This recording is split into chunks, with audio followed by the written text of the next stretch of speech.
Ребятки, всем привет! Вы смотрите канал Видеолепка, меня зовут Роман, и сегодня я буду лепить противника Годзиллы Кинг Гидору. Для лепки фигурки я буду использовать светлый скульптурный пластилин, также мне нужно будет много пластилина вот такого вот золотистого цвета, еще нужно будет немножко белого, красного и черного. А для каркаса фигурки буду использовать мягкую алюминиевую проволоку для поделок.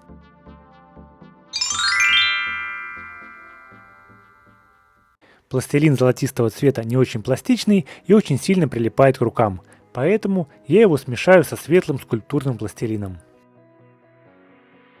Получился вот такой цвет, для того чтобы он был поярче, добавлю еще желтого.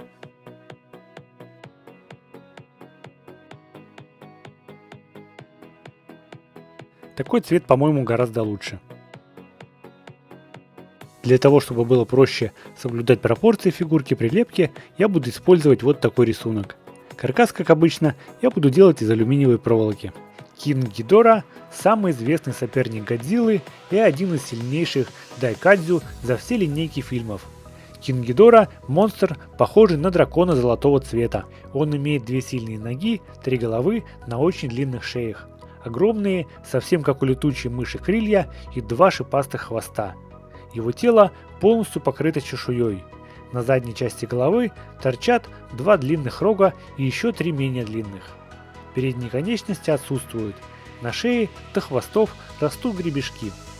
Кинг Гидора поглотил всю жизнь на Венере, превратив ее в непригодную для жизни планету.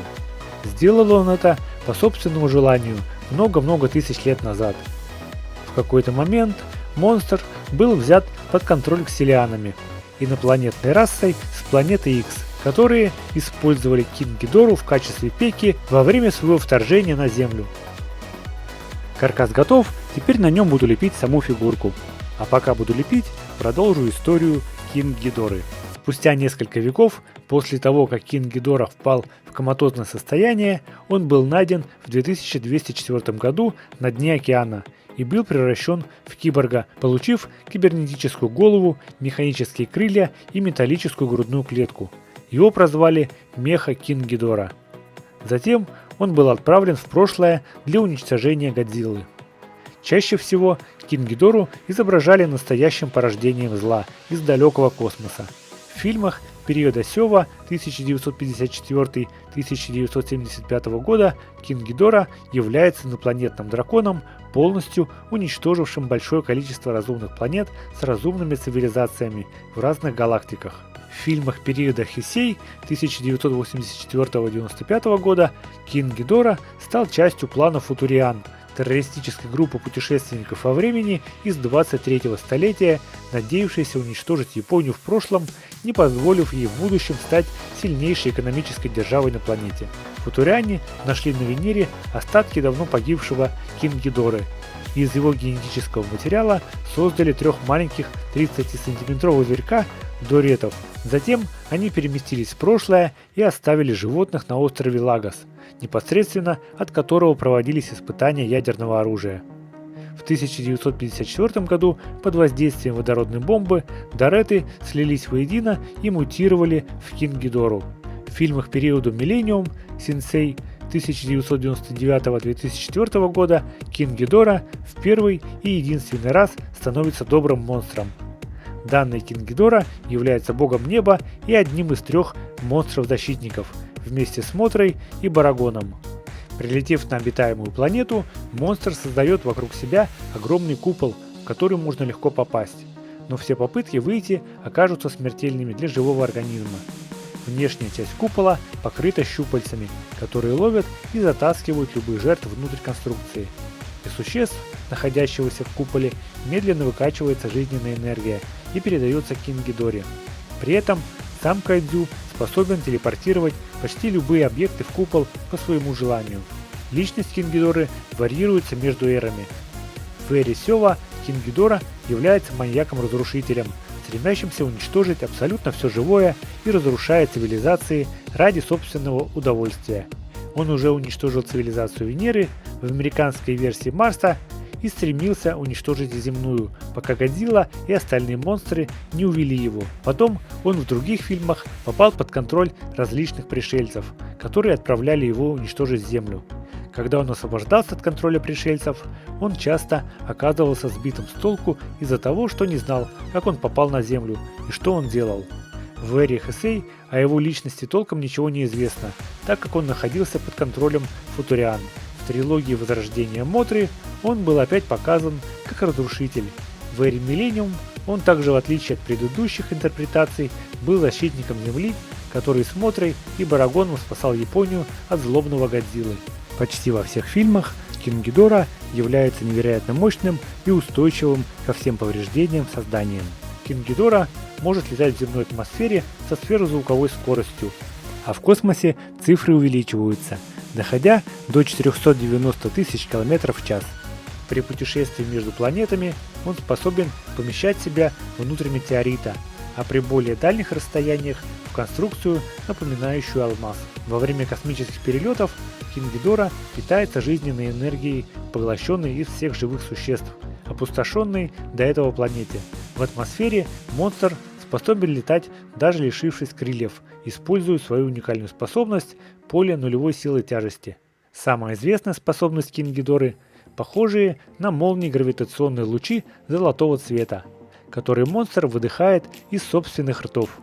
Данная способность по мощи почти сопоставима с атомным дыханием Годзиллы, но при этом покрывает значительно большую территорию и может атаковать сразу несколько крупных целей, например, здания или даже других кайдзю, при попадании в которых происходит сильнейший взрыв. Менее развитая форма Кинг Гидоры, прилетевшая на Землю за 65 миллионов лет до нашей эры, прозванная Кинг Гидора мелового периода, вместо гравитационных лучей выплевывает из своего рта огненные шары. Еще одним оружием Кинг Гидоры являются его крылья, взмахи которых способны создавать очень сильный смерч, способный выдирать здания из земли и даже валить с ног самых мощных кайдзю.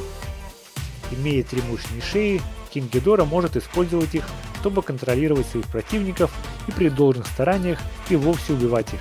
Поражают регенерационные способности существа, которые позволяют ему восстановить себя после смерти из крошечного фрагмента тела, например, из отрубленного хвоста. При определенных обстоятельствах чешуя Кинг Гидоры способна формировать специальный барьер, защищающий от любых повреждений, а при поглощении большого количества энергии вокруг монстра появляется энергетический щит золотистого цвета, легко отражающий атомное дыхание Годзиллы. При необходимости щит может быть использован в качестве оружия, которое при попадании в противника происходит невероятно мощный взрыв. Несмотря на то, что сам Кинг Гидора находится под чьим-то контролем, он способен подчинять своей воле более слабых существ, например, некоторых людей. Также его крылья способны испускать по 6 фиолетовых молний неизвестной мощности. Лишившись возможности получать команды от своих повелителей, Кинг Гидора становится совершенно дезориентированным, но остается таким же злым, как и раньше. Причиной несогласованности в его действиях сразу же после освобождения от стороннего контроля является независимое мышление каждой из голов монстра. Именно благодаря такой временной уязвимости Годзилла вместе с другими земными кайдзю смогли неоднократно одержать верх над столь грозным противником. Лишившись голов или обоих крыльев, Кинг Гидора впадает в коматозное состояние на неопределенный срок. Шея Кинг Гидоры уязвима для атомного дыхания Годзиллы. Одного выстрела достаточно, чтобы отделить голову от тела. Другой слабостью Кинг Гидора являются его крылья, которые ему периодически отрывают. Это была история Кинг Гидоры, ну а фигурку я уже почти долепил, остались лишь мелкие детали.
Итак, друзья, вот такой King Ghidorah у меня получился.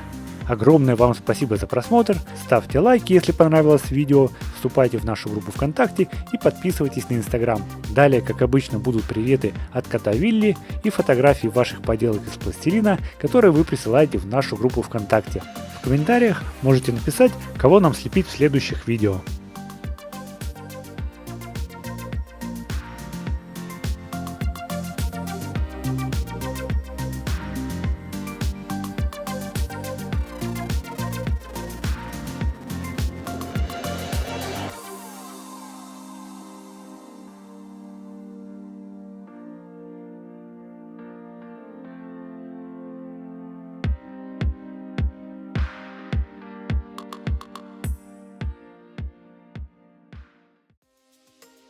Приветы от меня сегодня получают канал Кошка Лапка, Владимир Ошибкин и Фокси Профи.